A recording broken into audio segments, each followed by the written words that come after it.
英語聞き流しリスニング、英語テキストと MP3 音声ダウンロードはホームページからご利用いただけます。88thpp.com 88thpp.com 7.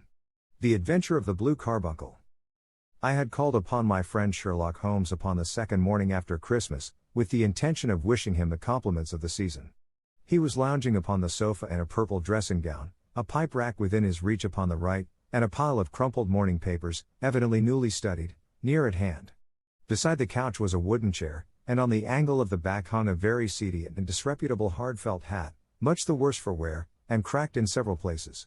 A lens and a forceps lying upon the seat of the chair suggested that the hat had been suspended in this manner for the purpose of examination. "You are engaged," said I. "Perhaps I interrupt you." "Not at all. I am glad to have a friend with whom I can discuss my results. The matter is a perfectly trivial one." He jerked his thumb in the direction of the old hat, "but there are points in connection with it which are not entirely devoid of interest and even of instruction." I seated myself in his armchair and warmed my hands before his crackling fire, for a sharp frost had set in, and the windows were thick with the ice crystals. "I suppose," I remarked, "that, homely as it looks, this thing has some deadly story linked onto it, that it is the clue which will guide you in the solution of some mystery and the punishment of some crime." No crime," said Sherlock Holmes, laughing.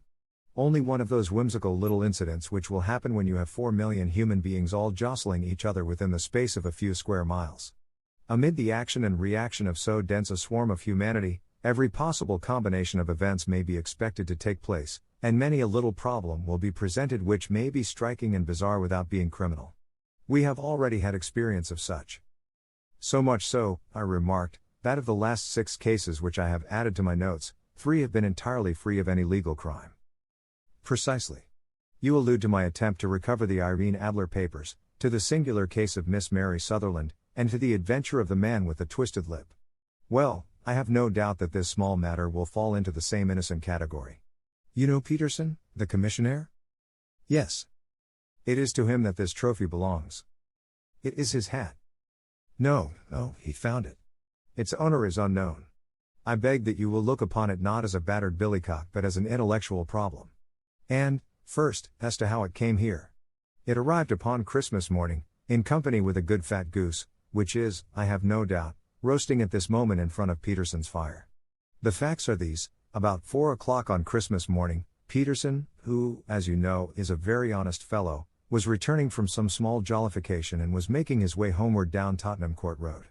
In front of him he saw, in the gaslight, a tallish man, walking with a slight stagger, and carrying a white goose slung over his shoulder. As he reached the corner of Gooch Street, a row broke out between this stranger and a little knot of roughs. One of the latter knocked off the man's hat, on which he raised his stick to defend himself and, swinging it over his head, smashed the shop window behind him. Peterson had rushed forward to protect the stranger from his assailants, but the man, shocked at having broken the window, and seeing an official-looking person in uniform rushing towards him, dropped his goose, took to his heels, and vanished amid the labyrinth of small streets which lie at the back of Tottenham Court Road.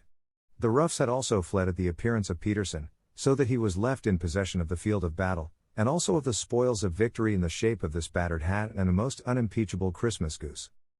Which surely he restored to their owner? My dear fellow, there lies the problem.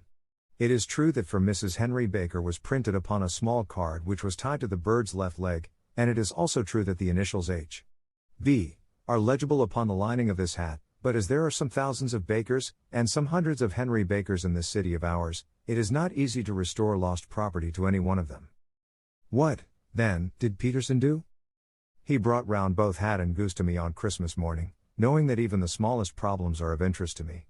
The goose we retained until this morning, when there were signs that, in spite of the slight frost, it would be well that it should be eaten without unnecessary delay.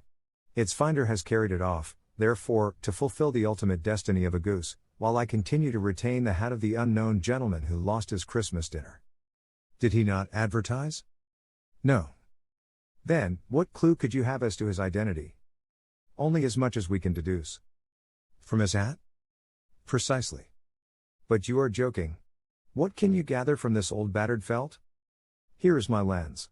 You know my methods. What can you gather yourself as to the individuality of the man who has worn this article? I took the tattered object in my hands and turned it over rather ruefully. It was a very ordinary black hat of the usual round shape, hard and much the worse for wear.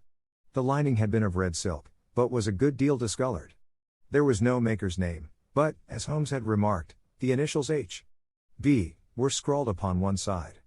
It was pierced in the brim for a hat securer, but the elastic was missing. For the rest it was cracked, exceedingly dusty, and spotted in several places, although there seemed to have been some attempt to hide the discolored patches by smearing them with ink. "I can see nothing," said I, handing it back to my friend.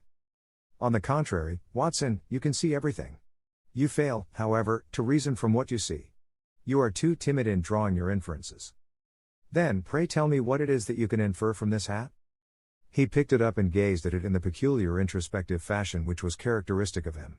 "It is perhaps less suggestive than it might have been," he remarked, "and yet there are a few inferences which are very distinct, and a few others which represent at least a strong balance of probability. That the man was highly intellectual is of course obvious upon the face of it, and also that he was fairly well-to-do within the last 3 years, although he has now fallen upon evil days. He had foresight, but has less now than formerly, pointing to a moral retrogression, which, when taken with the decline of his fortunes, seems to indicate some evil influence, probably drink, at work upon him. This may account also for the obvious fact that his wife has ceased to love him. My dear Holmes. He has, however, retained some degree of self-respect," he continued, disregarding my remonstrance. "He is a man who leads a sedentary life, goes out little, is out of training entirely, is middle-aged, has grizzled hair which he has had cut within the last few days, and which he anoints with lime cream. These are the more patent facts which are to be deduced from his hat. Also, by the way, that it is extremely improbable that he has gas laid on in his house." "You are certainly joking, Holmes." "Not in the least. Is it possible that even now, when I give you these results, you are unable to see how they are attained? I have no doubt that I am very stupid, but I must confess that I am unable to follow you.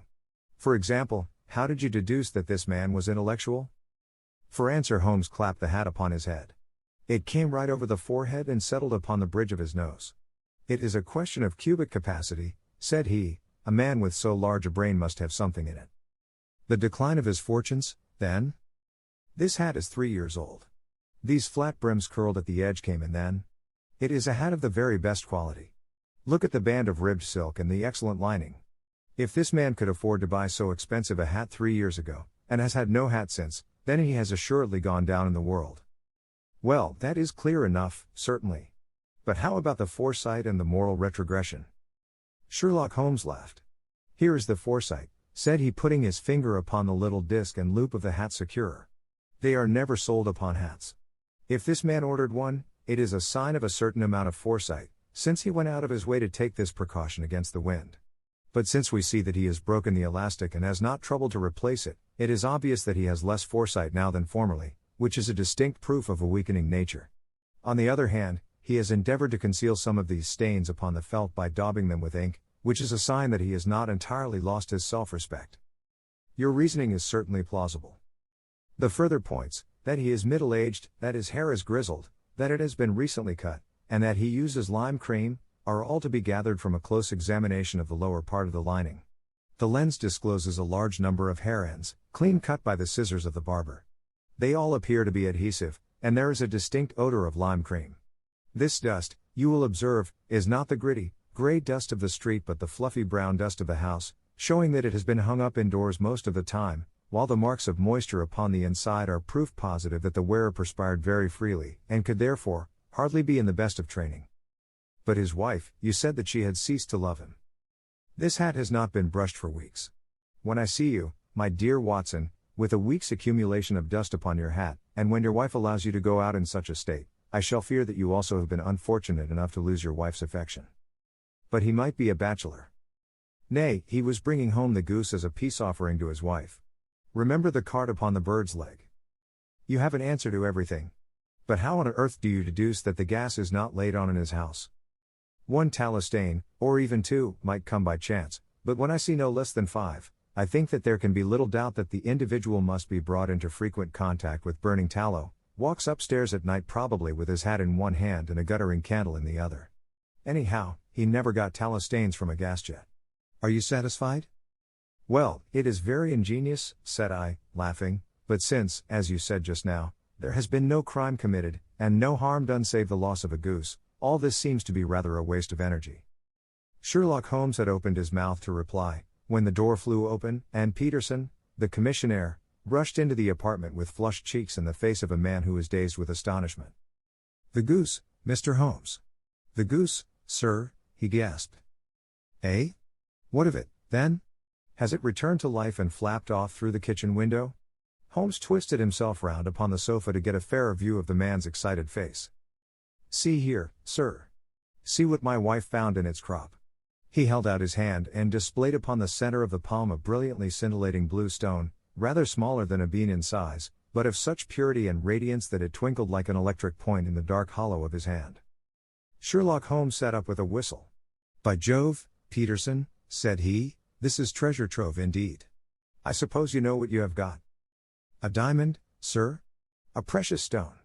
It cuts into glass as though it were putty." "It's more than a precious stone. It is the precious stone." "Not the Countess of Morcar's blue carbuncle?" I ejaculated. "Precisely so. I ought to know its size and shape, seeing that I have read the advertisement about it in the Times every day lately. It is absolutely unique, and its value can only be conjectured, but the reward offered of £1,000 is certainly not within a 20th part of the market price." £1,000? Great Lord of mercy! The commissionaire plumped down into a chair and stared from one to the other of us. "That is the reward, and I have reason to know that there are sentimental considerations in the background which would induce the Countess to part with half her fortune if she could but recover the gem." "It was lost, if I remember aright, at the Hotel Cosmopolitan," I remarked.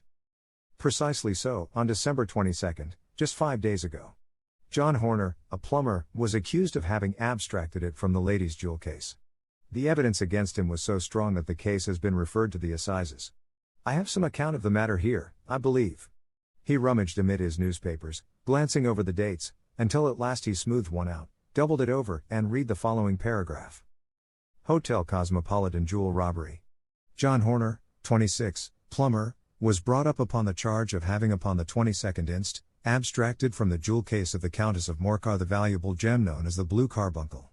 James Ryder, upper attendant at the hotel, gave his evidence to the effect that he had shown Horner up to the dressing room of the Countess of Morcar upon the day of the robbery in order that he might solder the second bar of the grate, which was loose. He had remained with Horner some little time, but had finally been called away. On returning, he found that Horner had disappeared, that the bureau had been forced open, and that the small morocco casket in which, as it afterwards transpired, the Countess was accustomed to keep her jewel, was lying empty upon the dressing table. Ryder instantly gave the alarm, and Horner was arrested the same evening, but the stone could not be found either upon his person or in his rooms. Catherine Cusack, maid to the Countess, deposed to having heard Ryder's cry of dismay on discovering the robbery, and to having rushed into the room, where she found matters as described by the last witness. Inspector Bradstreet, B Division, gave evidence as to the arrest of Horner, who struggled frantically, and protested his innocence in the strongest terms. Evidence of a previous conviction for robbery having been given against the prisoner, the magistrate refused to deal summarily with the offense, but referred it to the assizes. Horner, who had shown signs of intense emotion during the proceedings, fainted away at the conclusion and was carried out of court. So much for the police court, said Holmes thoughtfully, tossing aside the paper. The question for us now to solve is the sequence of events leading from a rifled jewel case at one end to the crop of a goose in Tottenham Court Road at the other. You see, Watson, our little deductions have suddenly assumed a much more important and less innocent aspect.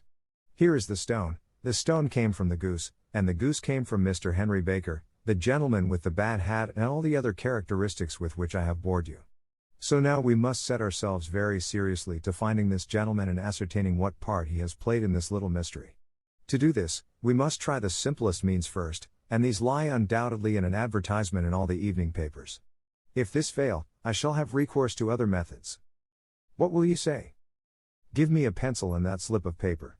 Now, then, found at the corner of Goodge Street, a goose and a black felt hat. Mr. Henry Baker can have the same by applying at 6:30 this evening at 221B, Baker Street. That is clear and concise. Very. But will he see it? Well, he is sure to keep an eye on the papers, since, to a poor man, the loss was a heavy one. He was clearly so scared by his mischance in breaking the window and by the approach of Peterson that he thought of nothing but flight, but since then he must have bitterly regretted the impulse which caused him to drop his bird. Then, again, the introduction of his name will cause him to see it, for everyone who knows him will direct his attention to it. Here you are, Peterson, run down to the advertising agency and have this put in the evening papers. In which, sir? Oh, in the Globe, Star, Pall Mall, St. James's Gazette, Evening News, Standard, Echo, and any others that occur to you. Very well, sir. And this stone? Ah, yes, I shall keep the stone. Thank you. And, I say, Peterson, just buy a goose on your way back and leave it here with me, for we must have one to give to this gentleman in place of the one which your family is now devouring. When the commissionaire had gone, Holmes took up the stone and held it against the light. It's a bonny thing, said he. Just see how it glints and sparkles. Of course it is a nucleus and focus of crime. Every good stone is. They are the devil's pet baits.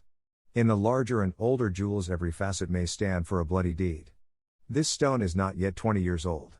It was found in the banks of the Amoy River in southern China and is remarkable in having every characteristic of the carbuncle, save that it is blue in shade instead of ruby red. In spite of its youth, it has already a sinister history. There have been 2 murders, a vitriol throwing, a suicide, and several robberies brought about for the sake of this 40-grain weight of crystallized charcoal. Who would think that so pretty a toy would be a purveyor to the gallows and the prison? I'll lock it up in my strong box now and drop a line to the Countess to say that we have it. Do you think that this man Horner is innocent? I cannot tell. Well, then, do you imagine that this other one, Henry Baker, had anything to do with the matter? It is, I think, much more likely that Henry Baker is an absolutely innocent man, who had no idea that the bird which he was carrying was of considerably more value than if it were made of solid gold. That, however, I shall determine by a very simple test if we have an answer to our advertisement. And you can do nothing until then? Nothing.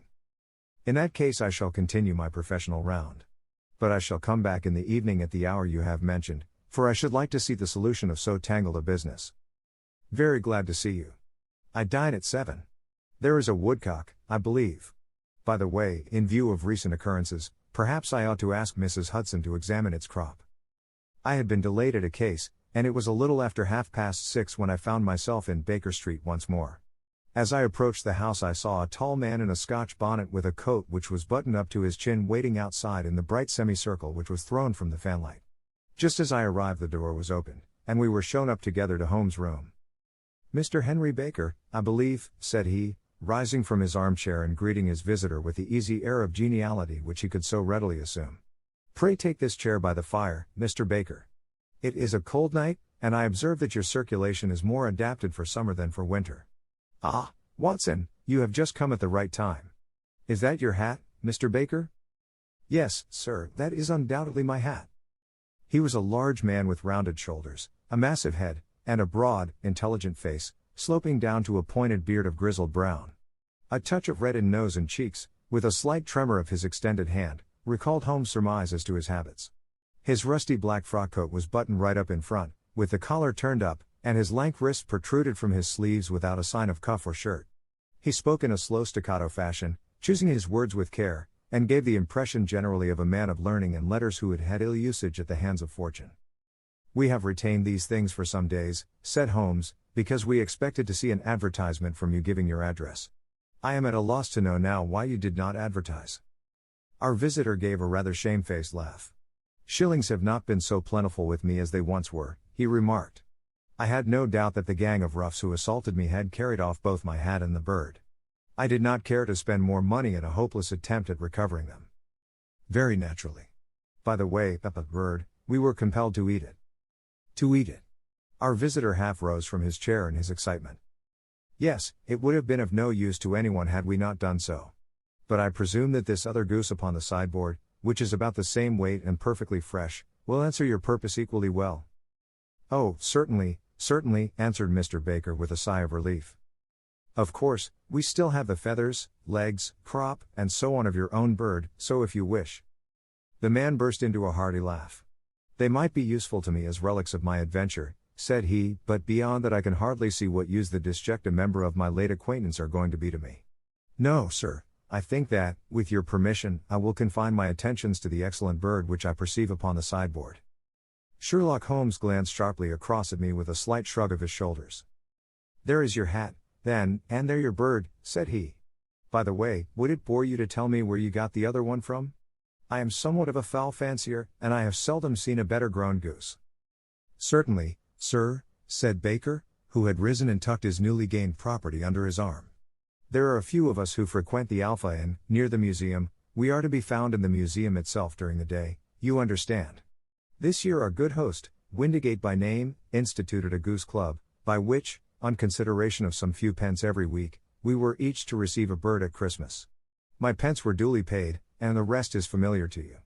I am much indebted to you, sir, for a Scotch bonnet is fitted neither to my years nor my gravity. With a comical pomposity of manner he bowed solemnly to both of us and strode off upon his way. So much for Mr. Henry Baker, said Holmes when he had closed the door behind him.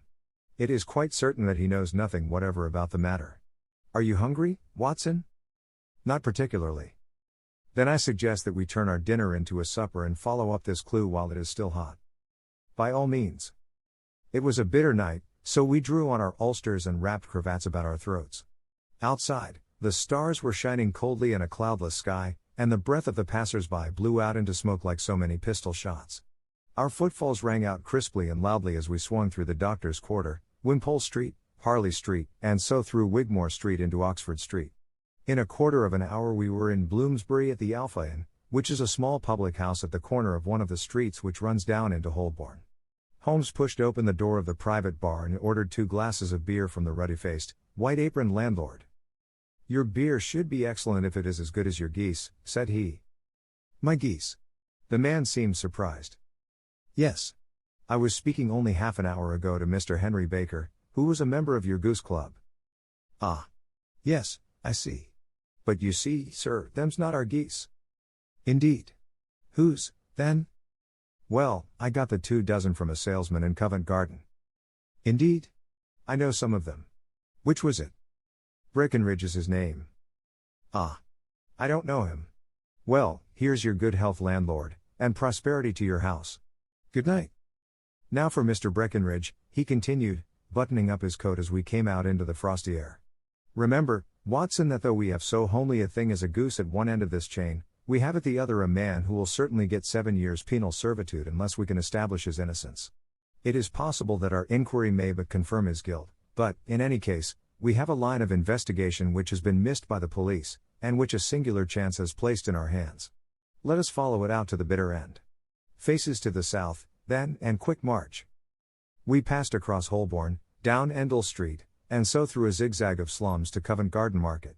One of the largest stalls bore the name of Breckenridge upon it, and the proprietor, a horsey-looking man, with a sharp face and trim side whiskers, was helping a boy to put up the shutters. Good evening. It's a cold night, said Holmes. The salesman nodded and shot a questioning glance at my companion. Sold out of geese, I see, continued Holmes, pointing at the bare slabs of marble. Let you have 500 tomorrow morning. That's no good. Well, there are some on the stall with the gas flare. Ah, but I was recommended to you. Who by? The landlord of the Alpha. Oh, yes, I sent him a couple of dozen. Fine birds they were, too. Now where did you get them from? To my surprise the question provoked a burst of anger from the salesman. Now, then, mister, said he, with his head cocked and his arms akimbo, what are you driving at? Let's have it straight, now. It is straight enough. I should like to know who sold you the geese which you supplied to the Alpha. Well then, I shan't tell you. So now. Oh, it is a matter of no importance, but I don't know why you should be so warm over such a trifle. Warm. You'd be as warm, maybe, if you were as pestered as I am. When I pay good money for a good article there should be an end of the business, but it's where are the geese? And who did you sell the geese to? And what will you take for the geese? One would think they were the only geese in the world, to hear the fuss that is made over them. Well, I have no connection with any other people who have been making inquiries, said Holmes carelessly. If you won't tell us the bet is off, that is all. But I'm always ready to back my opinion on a matter of fowls, and I have a fiver on it that the bird I ate is country bred. Well, then, you've lost your fiver, for it's town bred, snapped the salesman. It's nothing of the kind. I say it is. I don't believe it. Do you think you know more about fowls than I, who have handled them ever since I was a nipper? I tell you, all those birds that went to the Alpha were town bred. You'll never persuade me to believe that. Will you bet, then. It's merely taking your money, for I know that I am right. But I'll have a sovereign on with you, just to teach you not to be obstinate. The salesman chuckled grimly. Bring me the books, Bill, said he. The small boy brought round a small thin volume and a great greasy-backed one, laying them out together beneath the hanging lamp. Now then, Mr. Cocksure, said the salesman, I thought that I was out of geese, but before I finish you'll find that there is still one left in my shop. You see this little book? Well, that's the list of the folk from whom I buy. Do you see? Well, then, here on this page are the country folk, and the numbers after their names are where their accounts are in the big ledger. Now, then. You see this other page in red ink? Well, that is a list of my town suppliers. Now, look at that third name. Just read it out to me. Mrs. Oakshott, 117, Brixton Road, 249, Wheat Homes. Quite so. Now turn that up in the ledger. Holmes turned to the page indicated. Here you are, Mrs. Oakshott, 117, Brixton Road, Egg and Poultry Supplier. Now, then, what's the last entry? December 22nd. 24 geese at sevens. 60. Quite so. There you are. And underneath? Sold to Mr. Windigate of the Alpha, at 12s. What have you to say now? Sherlock Holmes looked deeply chagrined. He drew a sovereign from his pocket and threw it down upon the slab, turning away with the air of a man whose disgust is too deep for words. A few yards off he stopped under a lamppost and laughed in the hearty, noiseless fashion which was peculiar to him. When you see a man with whiskers of that cut and the pink un protruding out of his pocket, you can always draw him by a bet, said he.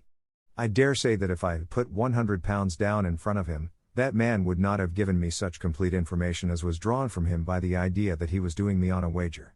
Well, Watson, we are, I fancy, nearing the end of our quest, and the only point which remains to be determined is whether we should go on to this Mrs. Oakshott tonight, or whether we should reserve it for tomorrow. It is clear from what that surly fellow said that there are others besides ourselves who are anxious about the matter, and I should. His remarks were suddenly cut short by a loud hubbub which broke out from the stall which we had just left.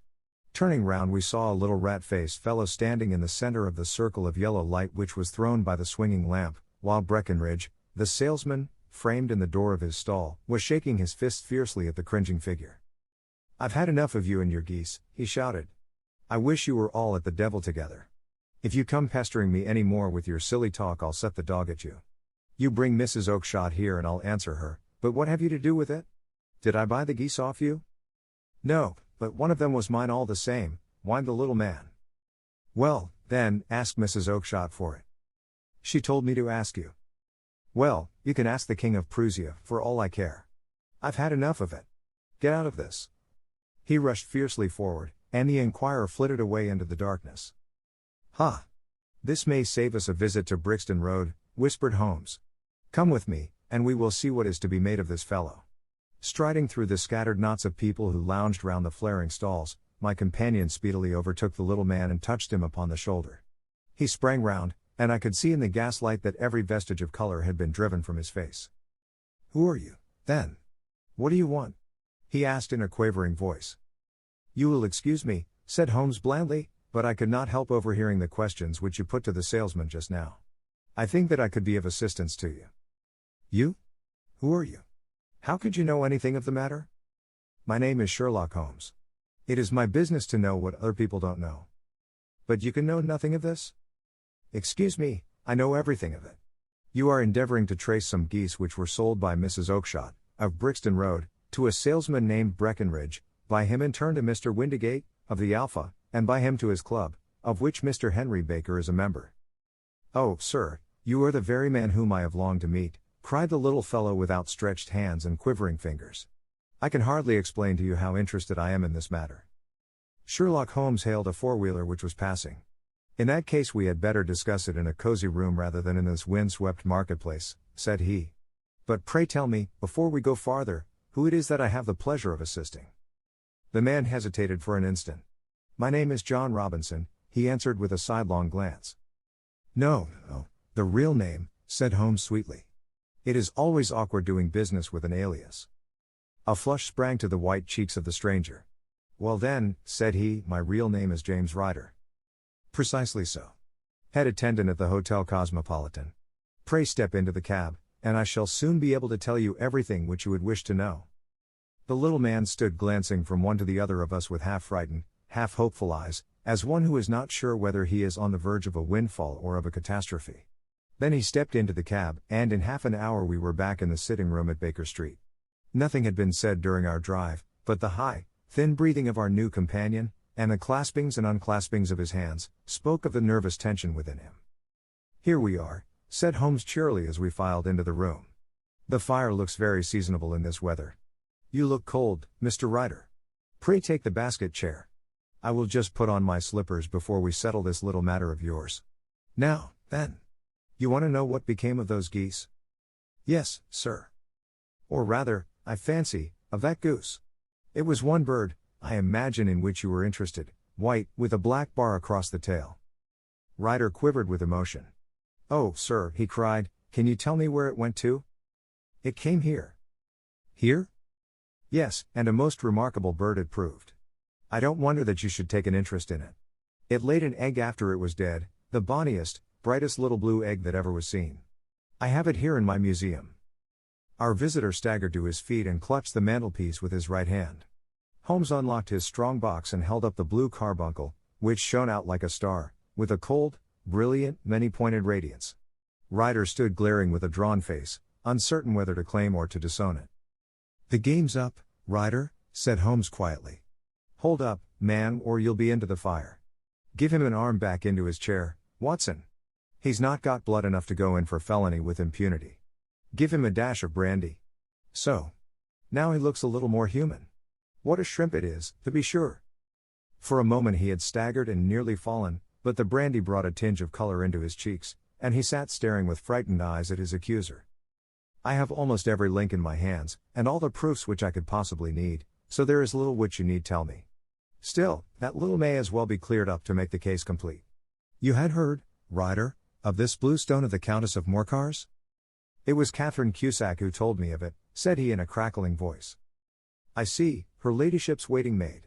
Well, the temptation of sudden wealth so easily acquired was too much for you, as it has been for better men before you, but you were not very scrupulous in the means you used. It seems to me, Ryder, that there is the making of a very pretty villain in you. You knew that this man Horner, the plumber, had been concerned in some such matter before, and that suspicion would rest the more readily upon him. What did you do, then? You made some small job in my lady's room, you and your confederate Cusack, and you managed that he should be the man sent for. Then, when he had left, you rifled the jewel case, raised the alarm, and had this unfortunate man arrested. You then—" Ryder threw himself down suddenly upon the rug and clutched at my companion's knees. "For God's sake, have mercy!" he shrieked. "Think of my father. Of my mother. It would break their hearts. I never went wrong before. I never will again. I swear it. I'll swear it on a Bible. Oh, don't bring it into court. For Christ's sake, don't." "Get back into your chair," said Holmes sternly. "It is very well to cringe and crawl now, but you thought little enough of this poor Horner in the dock for a crime of which he knew nothing. I will fly, Mr. Holmes. I will leave the country, sir. Then the charge against him will break down. We will talk about that. And now let us hear a true account of the next act. How came the stone into the goose, and how came the goose into the open market? Tell us the truth, for there lies your only hope of safety." Ryder passed his tongue over his parched lips. "I will tell you it just as it happened, sir," said he. "When Horner had been arrested, it seemed to me that it would be best for me to get away with the stone at once, for I did not know at what moment the police might not take it into their heads to search me in my room. There was no place about the hotel where it would be safe. I went out, as if on some commission, and I made for my sister's house. She had married a man named Oakshott, and lived in Brixton Road, where she fattened fowls for the market. All the way there every man I met seemed to me to be a policeman or a detective, and, for all that it was a cold night, the sweat was pouring down my face before I came to the Brixton Road. My sister asked me what was the matter, and why I was so pale, but I told her that I had been upset by the jewel robbery at the hotel. Then I went into the backyard and smoked a pipe and wondered what it would be best to do. I had a friend once called Maudsley, who went to the bad, and has just been serving his time in Pentonville. One day he had met me, and fell in to talk about the ways of thieves, and how they could get rid of what they stole. I knew that he would be true to me, for I knew one or two things about him, so I made up my mind to go right on to Kilburn, where he lived, and take him into my confidence. He would show me how to turn the stone into money. But how to get to him in safety? I thought of the agonies I had gone through in coming from the hotel. I might at any moment be seized and searched, and there would be the stone in my waistcoat pocket. I was leaning against the wall at the time and looking at the geese which were waddling about round my feet, and suddenly an idea came into my head which showed me how I could beat the best detective that ever lived. My sister had told me some weeks before that I might have the pick of her geese for a Christmas present, and I knew that she was always as good as her word. I would take my goose now, and in it I would carry my stone to Kilburn. There was a little shed in the yard, and behind this I drove one of the birds, a fine big one, white, with a barred tail.